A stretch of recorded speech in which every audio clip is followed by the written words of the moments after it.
warahmatullahi wabarakatuh.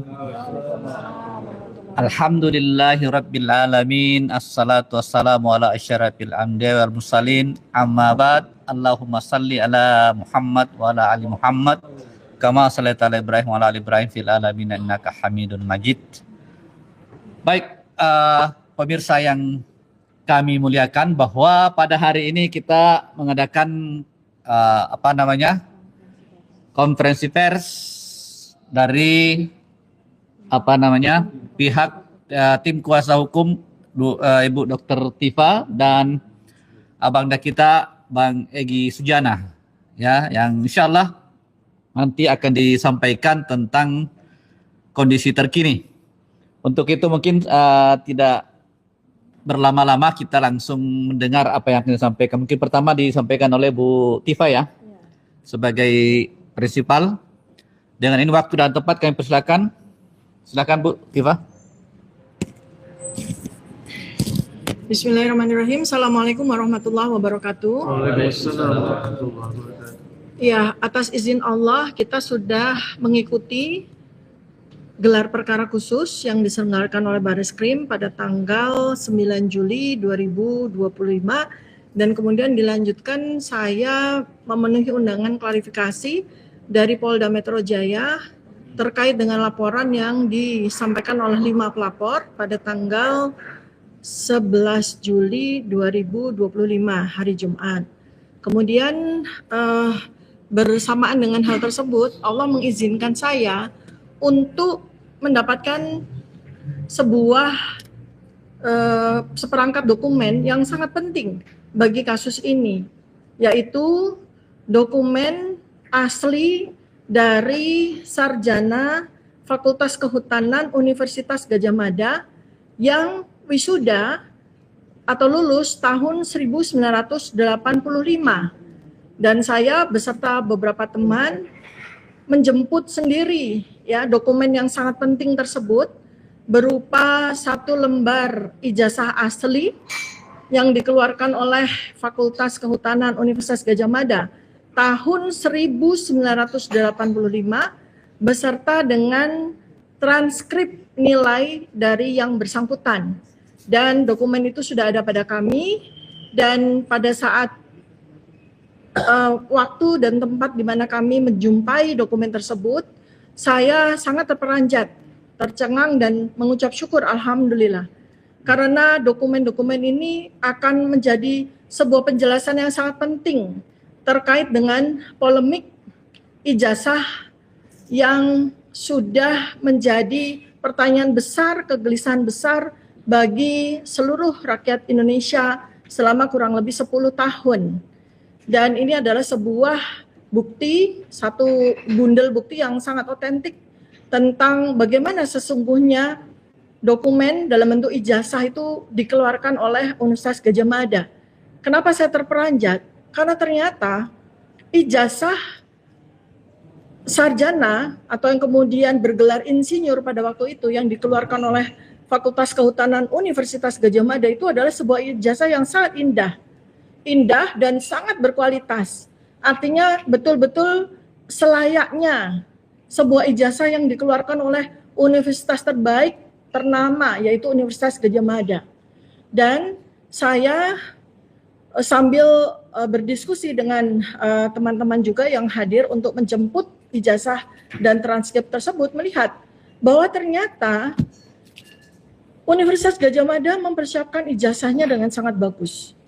Ya, sempurna dan paripurna. Artinya paripurna itu adalah bahwa ijazah itu dibuat sedemikian rupa, sulit sekali dipalsukan.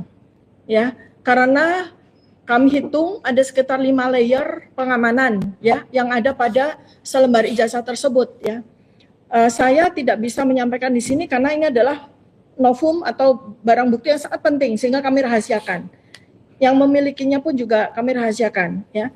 Nah, jadi ada 5 layer pengaman ya yang tidak kami sebutkan ya di sini ya, tetapi nanti pada waktunya nanti akan kami sampaikan ya pada waktu yang tepat. Jadi pertama, ijazah UGM itu nggak main-main. Bentuknya, kualitasnya, ya kesempurnaan dari bagaimana ijazah itu sulit sekali untuk dipalsukan begitu ya. dan layer-layer itu adalah dihasilkan oleh sebuah karya cetakan yang pasti sangat sulit ya untuk dilakukan reproduksi ataupun katakanlah dipalsukan begitu ya. Dan kemudian ada beberapa kunci dari ijazah tersebut yang sependek yang kami tahu yang disebut sebagai ijazah begitu ya, yang diakui oleh seorang kader PSI bernama Dian Sandi Utama yang beredar selama ini di daring di internet ya, di mana dia menyatakan bahwa dokumen itulah ijazah asli dari Joko Widodo begitu ya. Itu ternyata berbeda 180 derajat dengan ijazah asli yang kami temukan. Beda sekali ya, komponen-komponennya, detail-detailnya, bahkan secara kasat mata, secara awam tanpa harus menggunakan digital forensik, tidak harus menggunakan teknologi pun kita bisa melihat perbedaannya.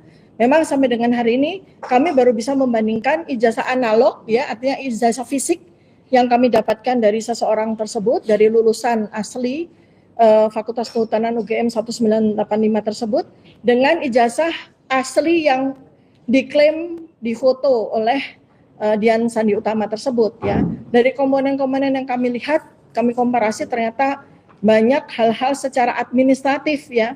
Itu yang selama ini kami duga ya, ada sebuah inkonsistensi administratif. Misalnya contoh tentang nilai materai. Ya, nilai materai itu yang ternyata tidak konsisten dengan nilai materai dari ijazah-ijazah Universitas Gadjah Mada di tahun yang sama.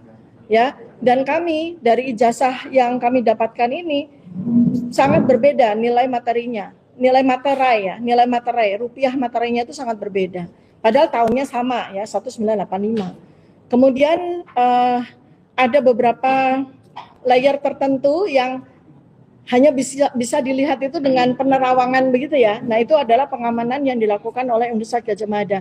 Jadi saya yang sebagai alumna Universitas Gadjah Mada yang sempat kemarin agak sedikit kecewa dengan alma mater saya. Ya, sedikit kecewa dalam arti masa iya UGM mengeluarkan ijazah yang tidak berkualitas. Melihat ijazah tersebut saya kembali bangga. Karena UGM tidak main-main, mengeluarkan ijazah yang sangat berkualitas seperti itu. Dan satu lagi yang ingin saya sampaikan adalah soal transkrip. Ya. Transkrip yang dimiliki oleh pemilik ijazah tersebut itu juga membuat kami sangat terperanjat.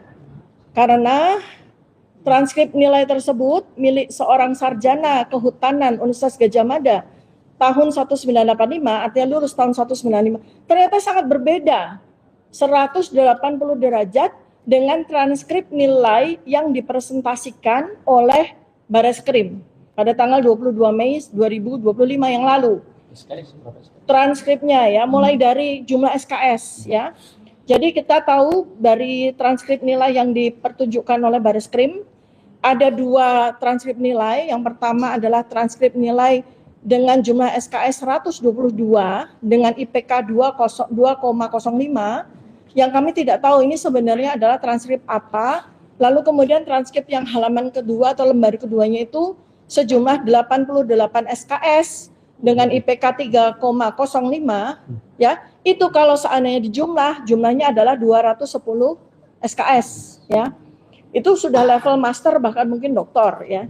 Nah, sedangkan transkrip nilai asli milik dari sarjana asli itu berjumlah 161 SKS. Ya.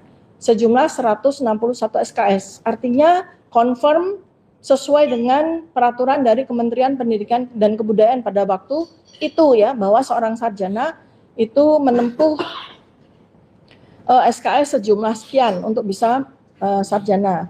Dan kemudian transkrip nilai itu konsolnya itu satu ya, artinya tidak terpisah-pisah seperti yang dipresentasikan oleh Bareskrim.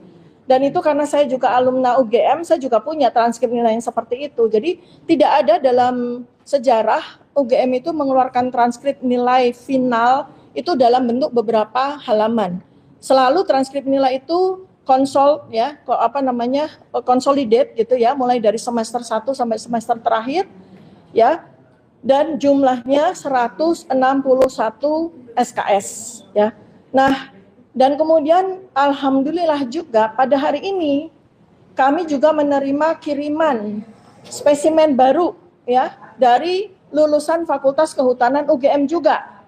Dan ternyata setelah kami compare dengan apa yang kami dapatkan di minggu yang lalu, itu ternyata identik. Ya, artinya semua komponen-komponen termasuk 5 layer pengamanan yang kami lihat pada minggu yang lalu dengan yang hari ini kami dapatkan, itu ternyata identik ya, artinya sama persis komponen-komponennya dan berbeda 180 derajat dengan dokumen ijazah yang diakui oleh Dian Sandi Utama ya.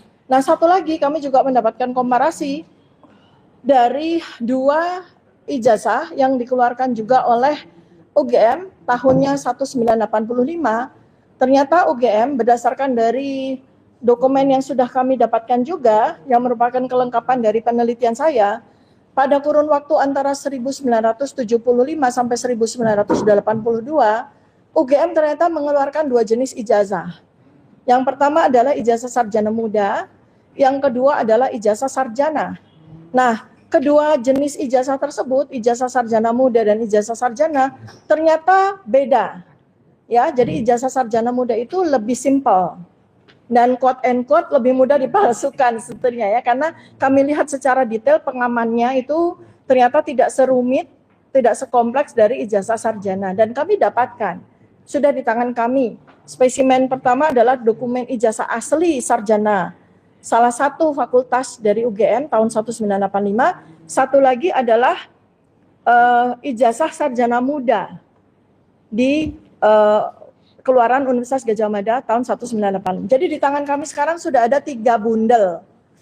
3 bundel kelengkapan dokumen yang sangat lengkap, bahkan yang terakhir kami terima itu lengkap sekali. Sampai dengan KHS-nya juga ada, registrasinya juga ada, sehingga kami bisa mengkomparasikan dengan dokumen yang dimiliki oleh Barreskrim. Nah, pada kesempatan ini saya ingin sampaikan, sama seperti yang saya sampaikan pada saat gelar perkara khusus ya, bahwa sebetulnya saya sebagai saksi ahli, saya sebagai alumni UGM, dan saya juga memiliki keahlian dalam sisi behavior terkait dengan inkoherensi maupun inkonsistensi dari perilaku maupun dari dokumentasi itu, saya bisa menjadi mitra dari Barreskrim, saya bisa menjadi mitra dari kepolisian. Artinya apa? Untuk menambah lengkapi dokumen-dokumen yang dimiliki oleh Barreskrim, plus untuk mengkoreksi apabila ternyata dokumen-dokumen yang dimiliki oleh Barreskrim itu ternyata tidak terlalu tepat, mungkin sumbernya salah atau pihak yang memberikan dokumentasi tersebut tidak tepat. Karena mungkin saja kan orang-orang Barreskrim bukan orang lulusan UGM ya, sehingga mereka tidak tahu bagaimana source atau sumber mereka bisa mendapatkan dokumen-dokumen yang asli ya. Jadi sebetulnya apa yang saya sampaikan ini bukan menjadi sebuah hal yang mengcounter dari Barreskrim. Jangan dianggap seperti itu. Kami tidak menyalahkan, kami ingin membantu. Saya terutama bersama dengan teman-teman para peneliti ini membantu sehingga nanti keputusan apapun yang disampaikan oleh kepolisian, dalam hal ini Barreskrim, itu betul-betul sebuah keputusan yang valid ya, yang dan akurat ya, dan sangat bisa terverifikasi dan sangat bisa dipertanggungjawabkan.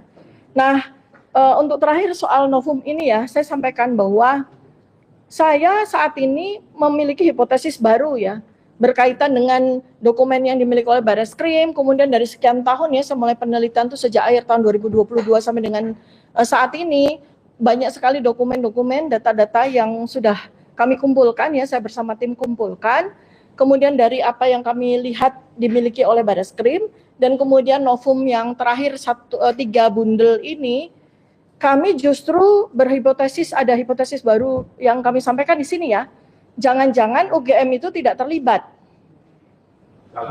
dalam quote and quote pembuatan replika atau apapun yang disebut sebagai ijazah dan semua dokumen termasuk transkrip. Bisa jadi UGM bukan providernya.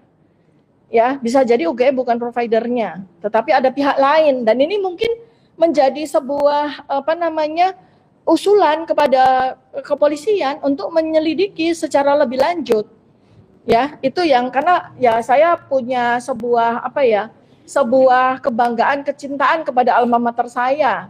Saya meyakini bahwa tidak mungkinlah alma mater saya ataupun pihak UGM itu memiliki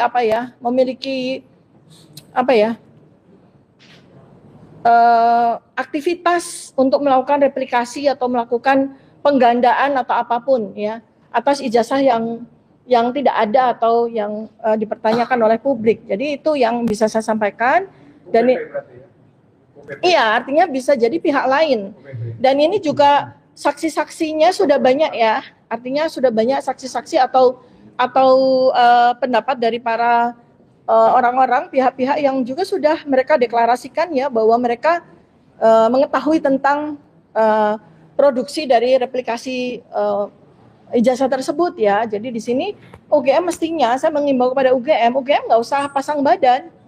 Kalau memang UGM itu tidak melakukan apapun terhadap praktek replikasi ijazah itu ya UGM sampaikan aja bahwa bukan mereka yang memproduksi replikasi dari dokumen tersebut begitu saja. Jadi bukan tanggung jawab UGM juga. Bahkan sekarang kalau UGM terus pasang badan maka UGM akan bisa memiliki persoalan di sini, memiliki masalah di sini. Mungkin nanti kalau ada pertanyaan saya bisa tambahkan ya. Demikian yang bisa saya sampaikan.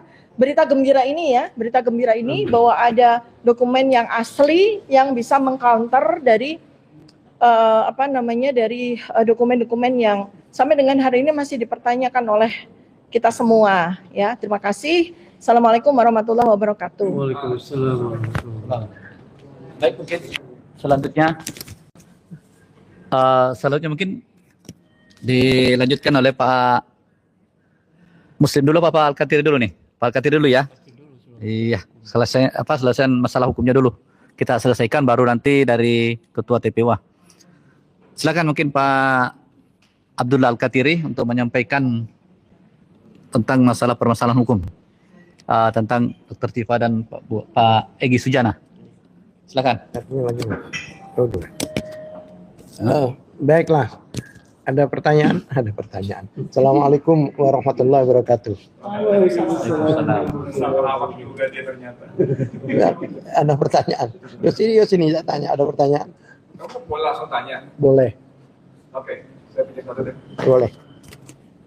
Tapi jangan pertanyaan kubur ya. Enggak. Ya. Bang Al-Katiri, terima kasih. Ini tadi dari temuan yang walaupun tentu tidak dipaparkan secara detail dan lengkap oleh Dr. Tifa, dalam logika awam saya, kalau ini sampai maju ke pengadilan, ini akan membuat Jokowi babak belur.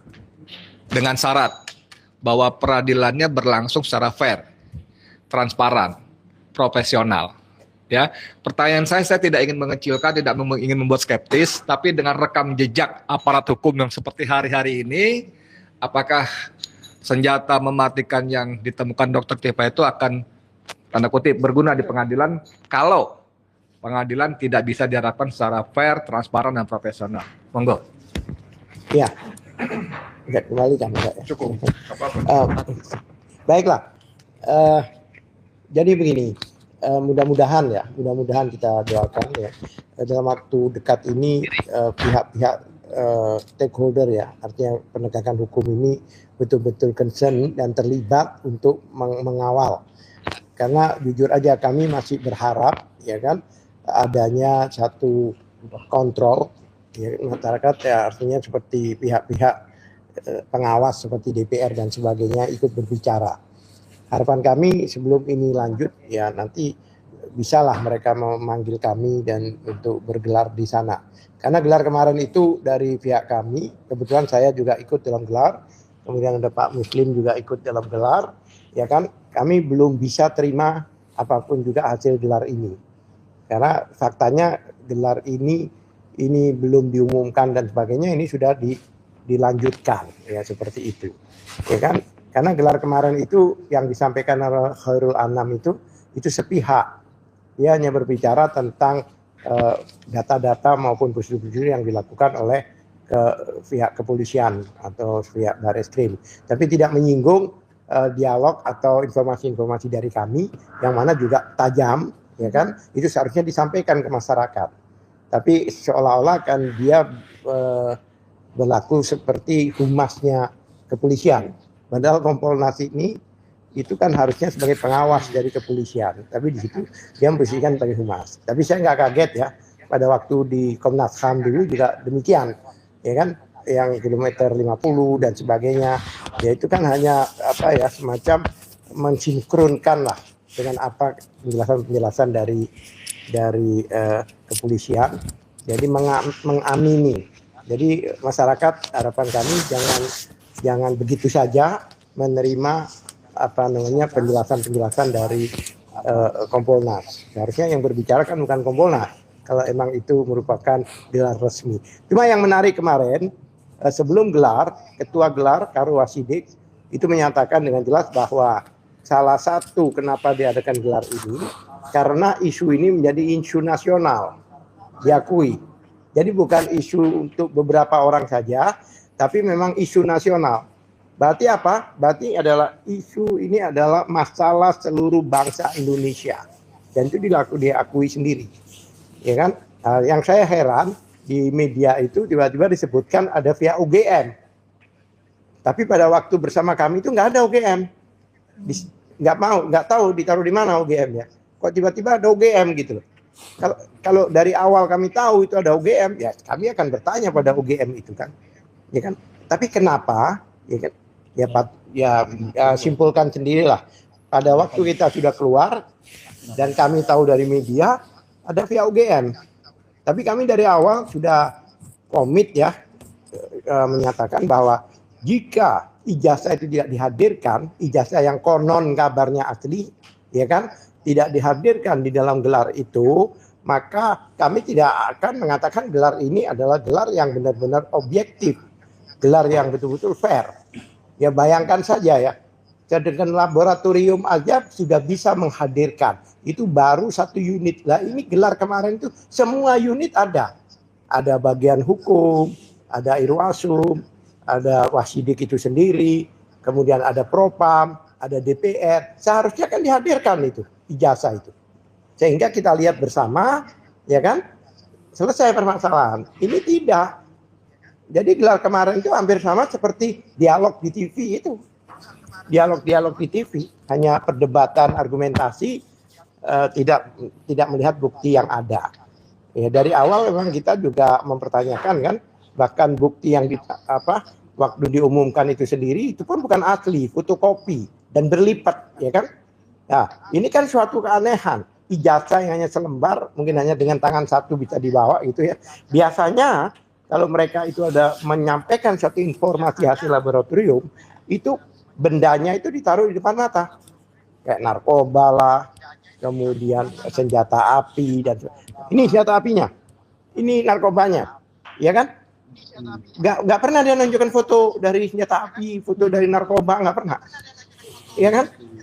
Lah ini ijazah, jadi banyak ya. Jadi gelar ini bukan hanya kami mempertanyakan dan kami tidak bisa terima, karena Bang Egy itu bahkan keras mengatakan kalau ijazah itu tidak dihadirkan, percuma kita gelar, nothing kata dia.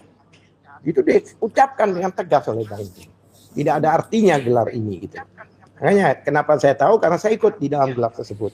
Saya sebagai kuasa hukum, yang lain waktu itu sebagai prinsipal, karena mereka dari TPUA semua.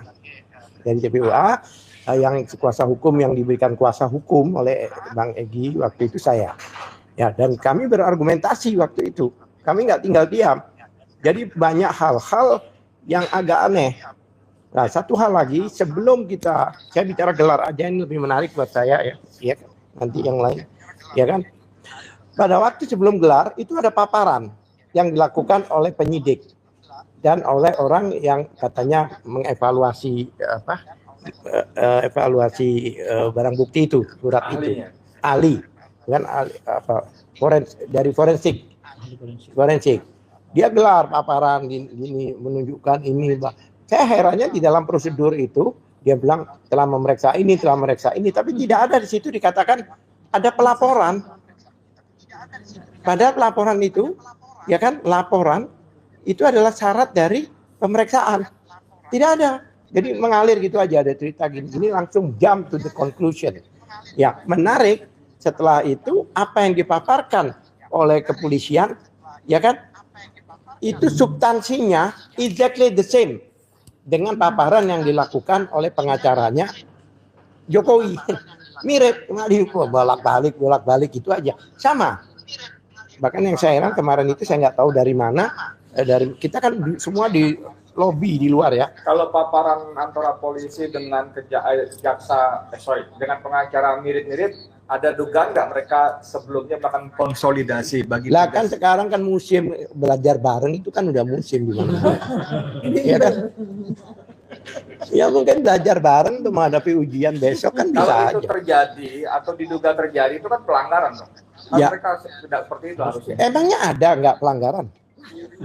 Aku suka jawabannya. Ya, saya tahunya pelanggaran semua sama seperti maaf saya ungkap sekarang ya ini kebetulan pengacaranya ada sini semua masalah teroris waktu itu yang diduga teroris ya diduga seorang ustadz 3 orang ustadz santun yang mengajarkan kebaikan dituduh teroris.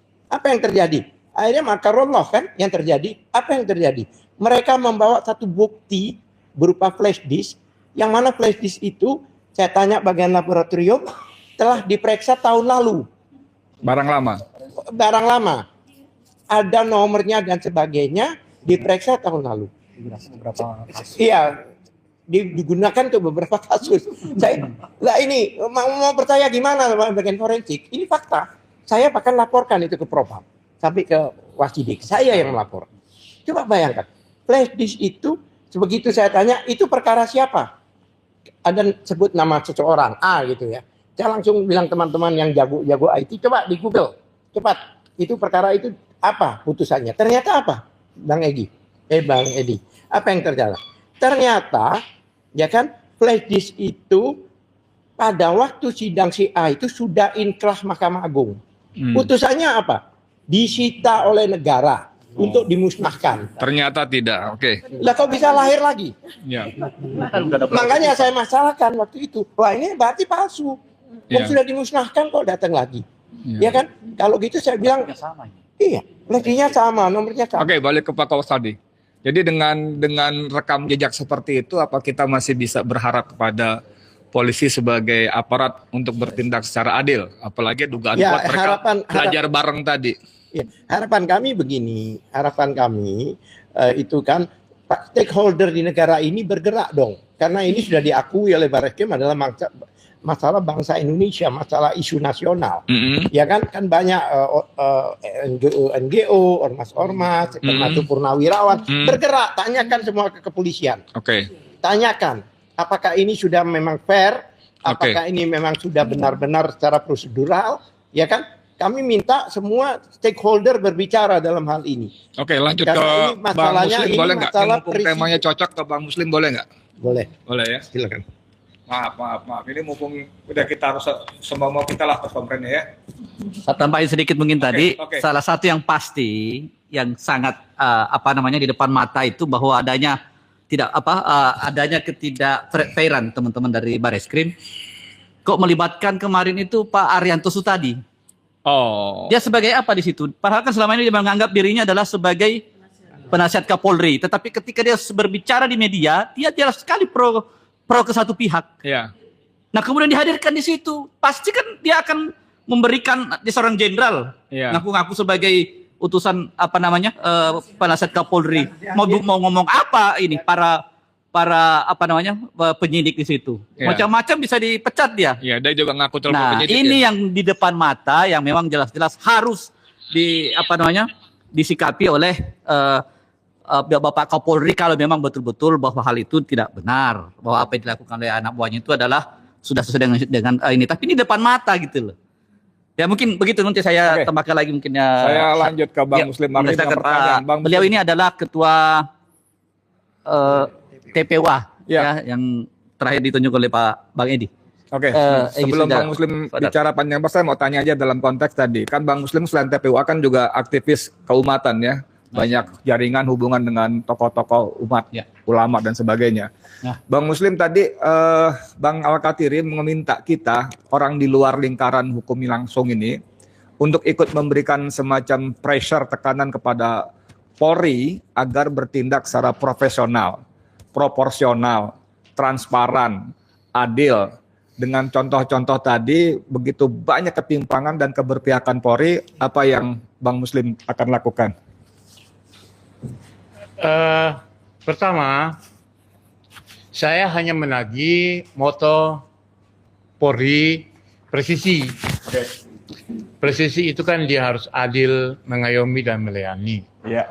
Nah, kalau misalnya satu sisi dia mengibarkan bendera presisi, tetapi di dalam persoalan ini, ya kan, berpihak, dalam tulisan saya yang lain pasang badan, nah berarti tidak presisi, tidak mengayomi, ya kan, tidak melayani, itu pertama.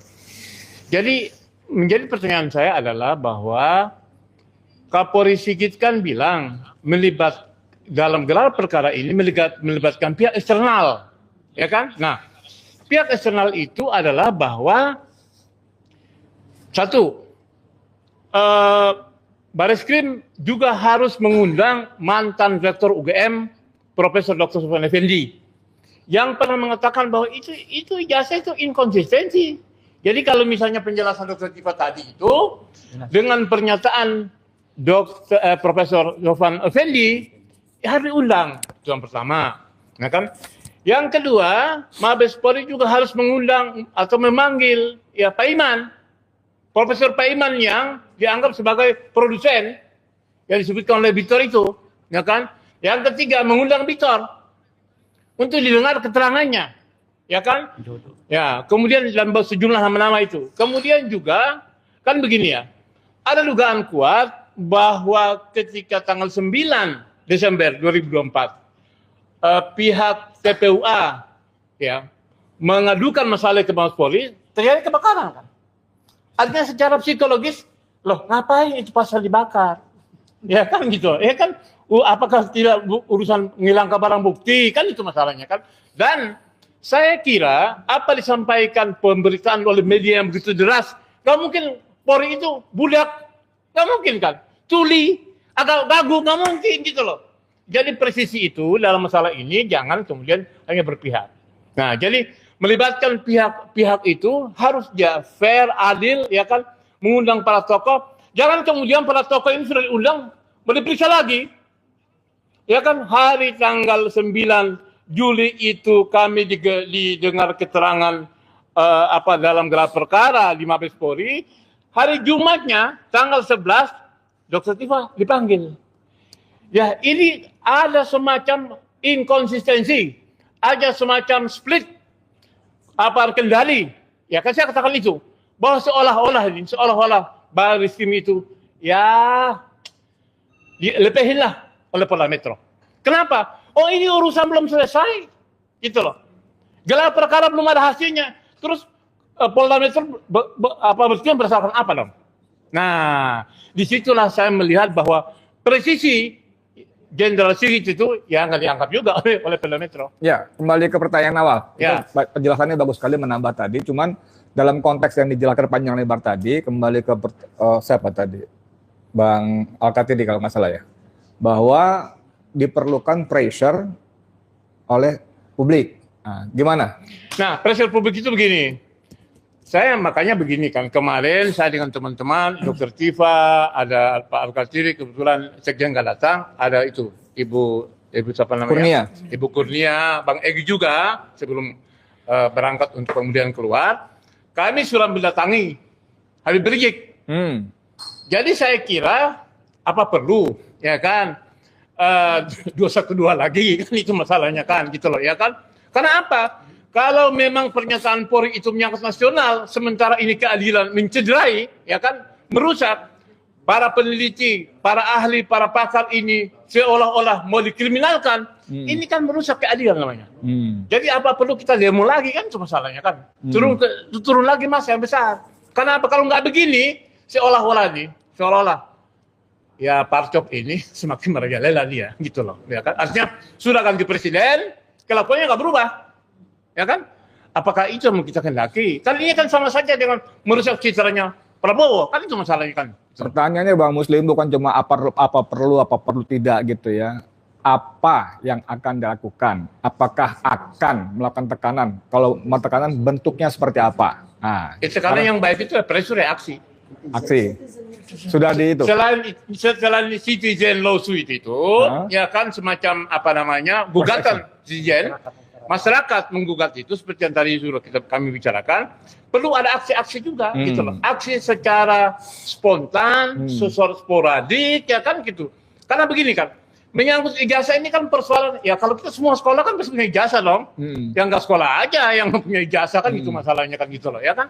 Jangan kemudian sekolah nggak jelas, ya kan, atau bikin ijazah pinggir jalan, bawa ke UGM terus tempel. Nah itu yang kacau balau itu. Kan? Berarti TPU akan menggalang koordinasi dengan kekuatan-kekuatan umat yang lain ya? Ya, artinya gini, TPU mengajak teman-teman bahwa kita demi kecintaan kepada bangsa ini, jangan kita biarkan masalah ini menjadi the dark number, itu loh, ya kan. Kemudian menjadikan alat mengkriminalkan, nggak bisa seperti itu. Jadi saya sepakat tadi pernyataan Dr. Tifa tadi bahwa UGM kita harus selamatkan dan kita sayang dia. Makanya kita minta Mabes Polri mengundang Profesor Sofyan Effendi beri keterangan satu. Yang kedua, juga memanggil Profesor Pratikno. Dia kan 2 tahun tuh, ya kan?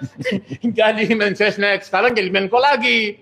Ya kan gitu loh. Dan namanya disebut-sebut dalam persoalan jasa palsu ini, gitu loh. Jadi Profesor Sofyan Effendi dan Profesor Pratikno perlu didengar keterangannya. Gitu loh. Saya kira itu. Oke, ada lagi? Siapa lagi? Tambahkan sedikit mungkin tentang Ini moderator sekaligus ini ya? Ya, baik. Nah, ini mudah.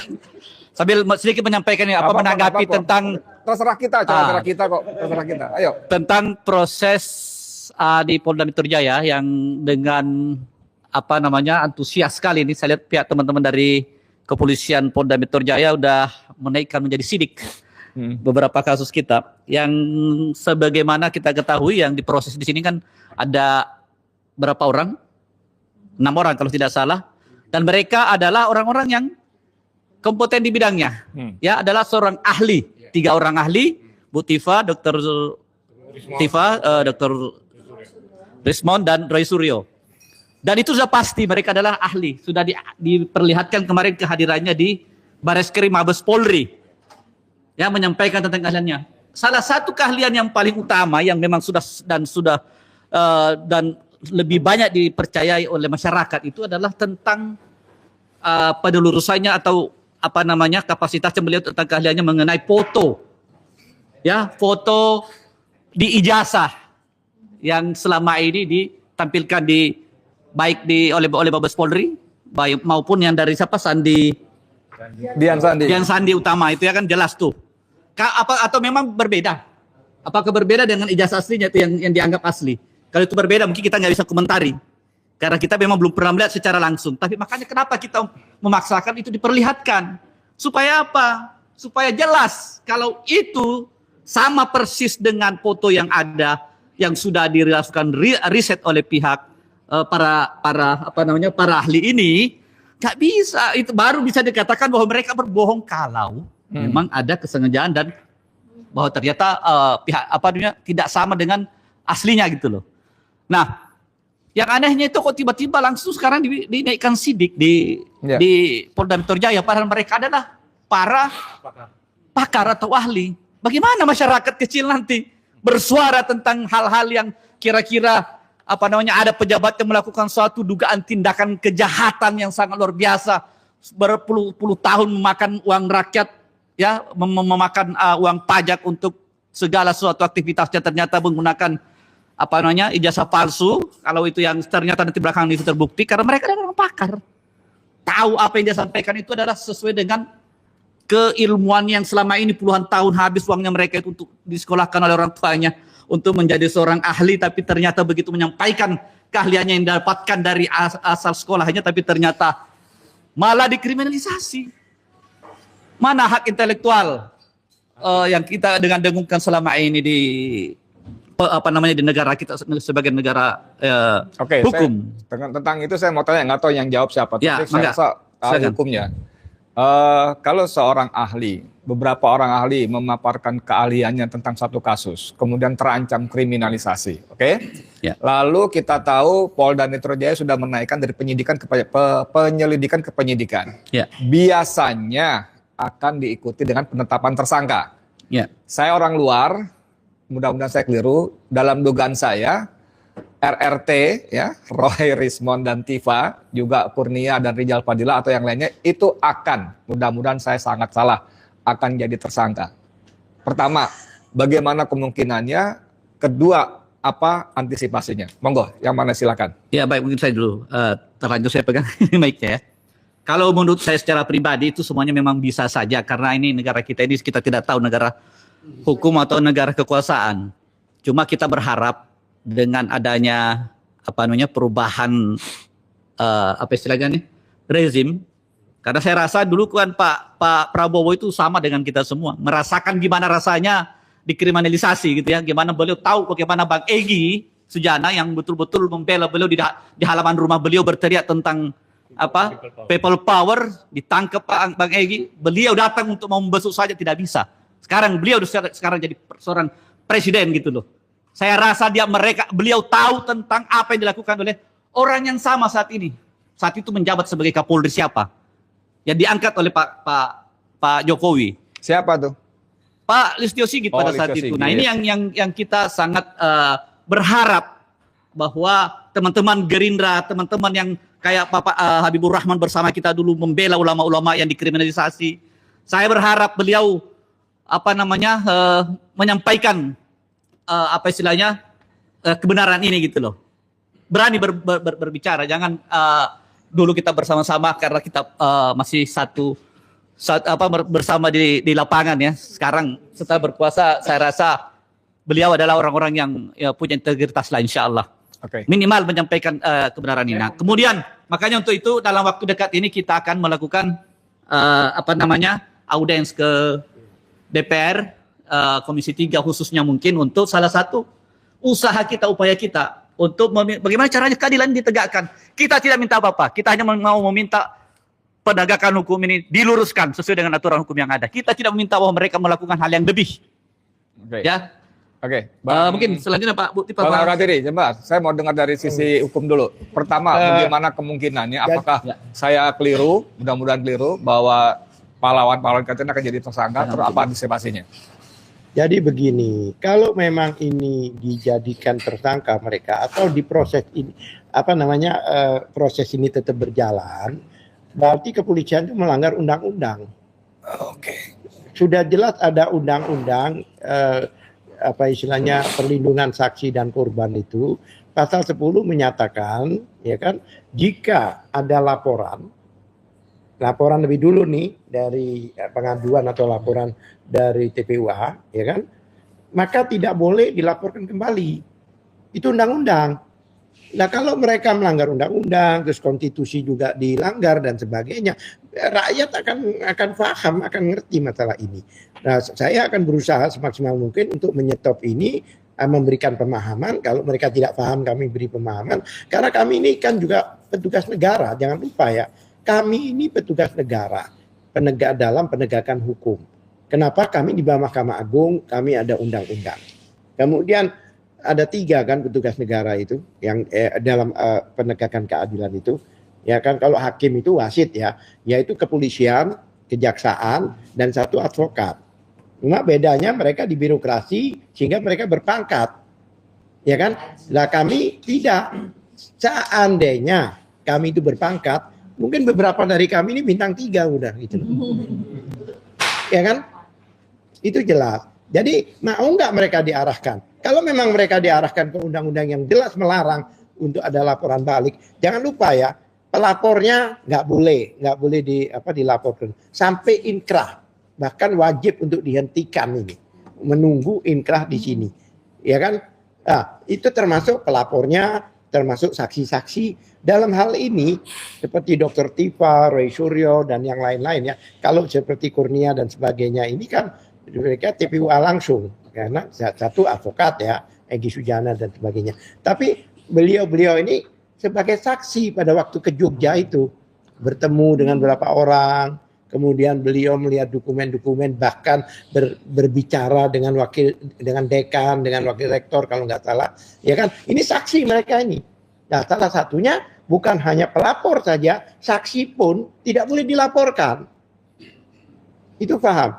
Yang kedua lagi, ya kan, ini yang paling penting, ya kan? Ini kepolisian ini sudah melanggar Undang-Undang Dasar Konstitusi pasal 28F itu jelas bahwa semua warga negara itu bisa dapat berkomunikasi, dapat mencari informasi, mencari tahu, dan itu di penjabarannya, juklaknya dari Undang-Undang Dasar itu Undang-Undang Nomor 14 tahun 2008, yaitu keterbukaan informasi.